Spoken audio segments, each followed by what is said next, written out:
கோபி மறுபடியுமே வீட்டுக்கு திரும்பி வரும்போது அவங்க கூடயே ராதிகாவையும் மையுவையும் கூட்டிட்டு வர்றதை பார்த்துட்டு வீட்டில் இருக்கவங்க அத்தனை பேரும் முக்கியமா சொல்ல போனா ஈஸ்வரி இனியா செல்லியன்னு சொல்லிட்டு இவங்க 3 பேரும் செம்ம ஷாக்ல இருக்காங்க. ஆனா பாக்கியாவோ இவங்க ஏதோ ஒண்ணு பண்ணிட்டு போகட்டும்னு சொல்லிட்டு அதை கண்டுக்காம நின்னுட்டு இருக்க. ஆனா இந்த மாதிரி ராதிகா கோபி கூட இருக்கிறத கொஞ்சம் கூட பொறுத்துக்கவே முடியாத ஈஸ்வரியோ, என்ன கோபி என்ன பண்ணிட்டு இருக்க, எதுக்காக இவங்களை இங்க கூட்டிட்டு வந்த, மறுபடியும் உன்னோட உடம்பு சரியில்லாம போகணும்னு நீ நினைக்கிறியா, இவெல்லாம் உன்னை நிம்மதியாவே வாழ விட மாட்டா சொல்லி சொல்ல ஆரம்பிக்க. ஆனா கோபியோ, அம்மா நான் உங்களுக்கு எப்படி கோயில வச்சு உங்க கூடயே இதுக்கப்புறமா இருப்பேன்னு சொல்லிட்டு சத்தியம் பண்ணி கொடுத்தனும், அதே மாதிரிதான் ராதிகாக்கு கல்யாணம் பண்ணும்போது நான் வாழ்நாள் முழுக்க அவ கூடயே இருப்பேன்னு சொல்லிட்டு சத்தியம் பண்ணி கொடுத்துருக்கேன். அதனால என்னால இந்த 2 சத்தியத்தையுமே மீற முடியாதுமா. எனக்கு நீங்களும் முக்கியம், ராதிகாவும் முக்கியம். ஏன் சொல்ல போனா மயூ நான் இல்லாம எவ்வளவு கஷ்டப்பட்டான்றத அவளை பார்க்க போனதுக்கு அப்புறமா தான் எனக்கே புரிஞ்சிச்சு தெரியுமா, குழந்தை எவ்வளவு அழுதுட்டா தெரியுமான்னு சொல்லிட்டு சொல்ல ஆரம்பிக்க. உடனே ஈஸ்வரியும் மயூவை செம்மையா முறைச்சு பாக்குறாங்க. உடனே ஈஸ்வரிய பார்த்து உடனே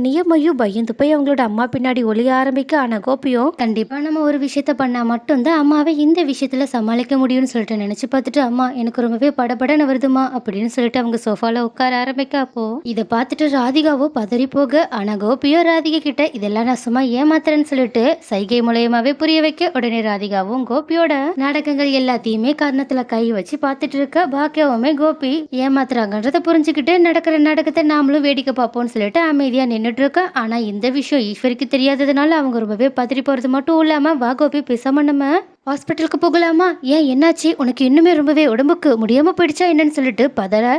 ஆனா கோபியோ, இல்லம்மா இல்ல, எனக்கு எதுவும் வேண்டாம், தயவு செஞ்சு இந்த விஷயத்தை தொட விட்டுடலாமா, என் கூடயே ராதிகாவும் மையுவும் இருக்கட்டுமா, ஏன்னா இதுக்கப்புறமா இந்த விஷயத்த பத்தி பேச பேச எனக்கு டென்ஷனும் அதிகமாகுது, பிபியும் அதிகமாகுதுமா, அதனாலதான் கொஞ்சம் அன்கம்ஃபர்டபுளா இருக்குன்னு சொல்லிட்டு அவங்களோட உடல்நிலைய காரணமா காட்டி இந்த விஷயத்துல ஈஸ்வரிய சம்மதம் தெரிவிக்க வைக்கலான்னு சொல்லிட்டு யோசிச்சு பார்த்துட்டு பேசிட்டு இருக்க. அப்போ கோபி நினைச்ச மாதிரியே ஈஸ்வரி தன்னோட பையனுக்கு இந்த விஷயத்த பெருசாக்கி நம்ம எந்த தொந்தரவு கொடுத்துடக்கூடாதுன்னு சொல்லிட்டு அவங்க கிட்ட, சரிப்பா சரிப்பா உங்ககிட்ட நான் எதுவுமே கேட்கலப்பா, இதுக்கப்புறமா இவங்க 2 பேரும் இங்கே இருந்துட்டு போட்டும், அதை பத்தி நான் எந்த கேள்வியுமே உங்ககிட்ட கேட்கவே மாட்டேன், ஆனா நீ மட்டும் கொஞ்சம் டென்ஷன் ஆகாம இருப்பான்னு சொல்லிட்டு அவங்கள ஆறுதல் படுத்திட்டு இருக்க. உடனே கோபிக்கும் அப்பதான் நிம்மதியா இருக்கு. உடனே அவங்க அந்த சாக்குல உடனடியா ராதிகா கிட்டயும் மையு கிட்டயும், சரி சரி நீங்க 2 பேரும் உள்ள போங்க, நான் கொஞ்ச நேரத்துல உங்க ரூம்க்கு வந்துடுறேன்னு சொல்லிட்டு அவங்கள அங்க அனுப்பி வைக்க. அப்ப போகும்போது கூட ராதிகா பாக்கியாவை பார்த்துட்டு, எங்க இவங்களுக்கு நம்ம ரொம்பவே தொந்தரவா இருக்குமோன்னு சொல்லிட்டு கொஞ்சம் மன கசப்போட தான் அங்கிருந்து கிளம்புறாங்க. ஆனா பாக்கியாவோ இந்த மாதிரி கோபி பண்றதெல்லாம் பார்த்துட்டு, என்ன நாடகம் ஆடுறாங்களோ ஆடட்டும், இன்னும் கொஞ்ச நாளைக்கு தானே எல்லாத்தையுமே பல்ல கடிச்சுக்கிட்டு பொறுத்துக்க வேண்டியதான், எப்படியோ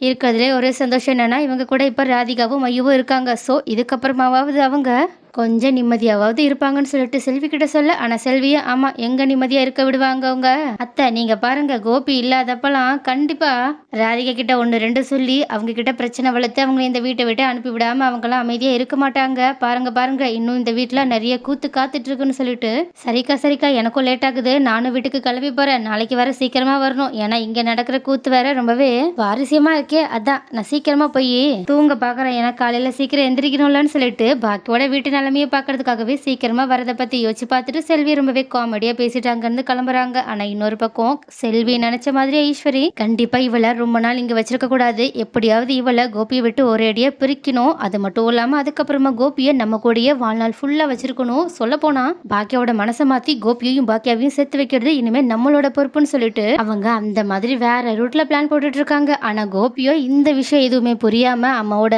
மனசை நம்ம எப்படியாவது கொஞ்சம் நல்லா மாத்திடலாம், கண்டிப்பா அம்மா எனக்காக ராதிகாவையும் மையுவையும் ஏத்துக்கிட்டு தான் ஆவாங்க, அது மட்டும் இல்லாம பாக்கிய கிட்டயும் நம்ம மன்னிப்பு கேட்ட மாதிரி இருக்குன்னு சொல்லிட்டு யோசிச்சு பார்த்துக்கிட்டே அவங்க படுத்து தூங்க. ஆனா ராதிகாவுக்கு கொஞ்சம் கூட தூக்கம் கூட வரல, ஏன்னா இந்த மாதிரி பாக்கியோட வீட்டுல அவங்களுக்கு தொந்தரவு கொடுக்குற மாதிரி இருக்குமேன்னு சொல்லிட்டு கொஞ்சம் குற்ற உணர்ச்சியோட தான் இருக்காங்க. அதனால நம்ம எதுக்கும் இந்த விஷயத்தை பத்தி நாளைக்கு பாக்கியாவை சந்திச்சு பேசிடலாம், தன்னோட நிலைமையை பாக்கியா கிட்ட எடுத்து சொல்லலாம்னு சொல்லிட்டு நினைச்சு பார்த்துக்கிட்டு தூங்க. காலையில எப்பவும் போலயே பாக்கியா எந்திரிச்சு வாக்கிங் போற நேரமா பார்த்து ராதிகாவும் எந்திரிச்சிட்டு அவங்க கூட வெளியே போயே பேசலான்னு சொல்லிட்டு அவங்க பின்னாடியே போக. ஆனா இது தெரியாத பாக்கியாவோ வாக்கிங்காக ரோட்ல நடந்து போகும்போது அப்ப கரெக்டா வாக்கிங்க்கு வர அந்த ஏரியால இருக்க நிறைய பேர், என்ன பாக்கியா எப்படியோ கோபி மறுபடியுமே உங்க கூட சேர்ந்து வாழ வந்துட்டாங்கன்னு நினைச்சோம், ஆனா என்ன இந்த ராதிகா கோபியை விட மாட்டேங்கிறாங்களா என்ன, ஏன்னா நேத்தே ராதிகாவும் மையுவும் உங்க வீட்டுக்கு வந்ததா நாங்க எல்லாரும் பார்த்தோம், சரி சரி இதுக்கப்புறமா நடக்கிற விஷயத்தெல்லாம் பார்த்தா கோபி உங்க கூடயும் ராதிகா கூடயும் சேர்ந்துதான் வாழ போறாங்க போலயே அப்படின்னு சொல்லிட்டு கிண்டல் பண்ற மாதிரி ஒரு பக்கம் விசாரிக்கிற மாதிரியும் நிலைமையை எடுத்து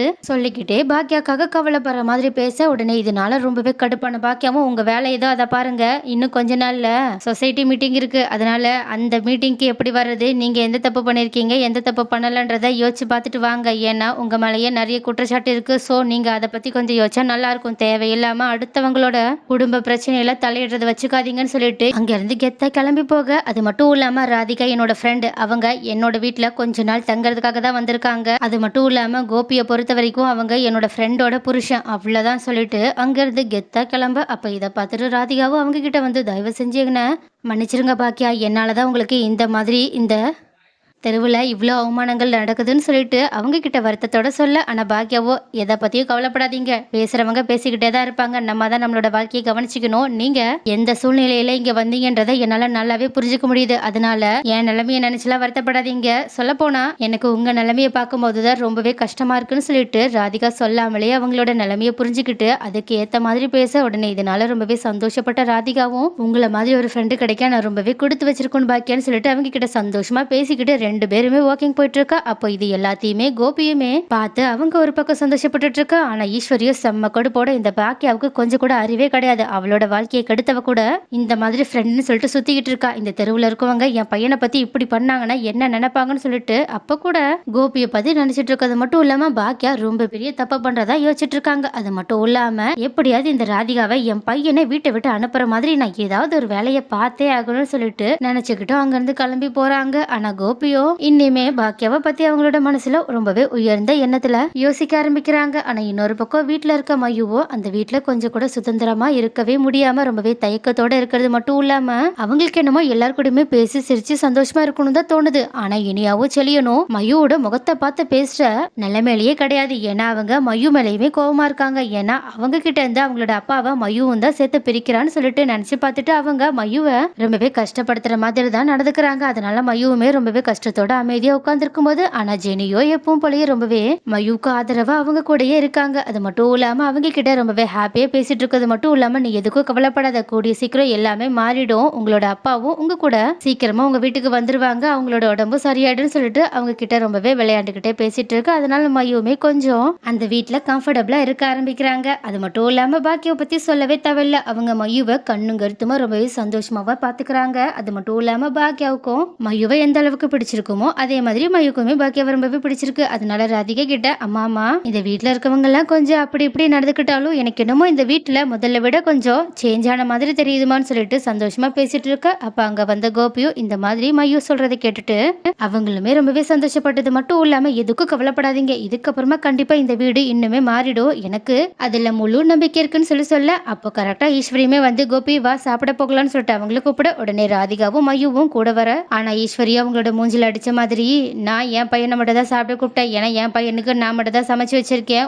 உங்களுக்குலாம் என்னால சமைக்க முடியாது, சாப்பிடணும் நீங்களே சமைச்சு சாப்பிடுங்கன்னு சொல்லிட்டு சொல்ல, உடனே இதை கேட்டுட்டு கோபி கொஞ்சம் தயக்கத்தோட நின்றுட்டு இருக்க. ஆனா பாக்கியாவோ, ராதிகா மயு வாங்க கீழே, உங்களுக்கு பிடிச்சதெல்லாம் நான் சமைச்சு வச்சிருக்கேன்னு அவங்களை கூப்பிட, உடனே இதை கேட்டுட்டு மயு ரொம்பவே ஹாப்பியாகிறது மட்டும் இல்லாம கோபியுமே ரொம்பவே சந்தோஷப்படுறாங்க. ஆனா இதுல கடுப்பாகிற ஒரே ஆளு ஈஸ்வரி மட்டும் தான். இல்ல இன்னும் ரெண்டு ஆள் இருக்காங்க, வேற யாரும் கிடையாது. இனியாவும் செலியனுமே சேர்ந்து கடுப்பாகிறாங்க. அது மட்டும் இல்லாம அவங்க இருந்த கடுப்புல சாப்பிடாம கூட எந்திரிச்சு போக. ஆனா பாக்கியாவோ, யாரு எங்கனாலும் போங்க, எனக்கு பிடிச்சதை நான் செய்ய போறேன், உங்களோட இஷ்டம் தான், சாப்பிட்டா சாப்பிடுங்க, சாப்பிடாட்டி போங்கன்னு சொல்லிட்டு அவங்க பாட்டுக்கு மயுவுக்கும் ராதிகாவுக்கும் அவங்க சமைச்சு வச்ச ஸ்பெஷல் சாப்பாடு எல்லாத்தையுமே போட்டுட்டு இருக்காங்க. அவங்களுமே ரொம்பவே ஹாப்பியா சாப்பிட்டுட்டு இருக்க. கோபியுமே அதை பார்த்து சந்தோஷப்பட்டுட்டு இருக்காங்க.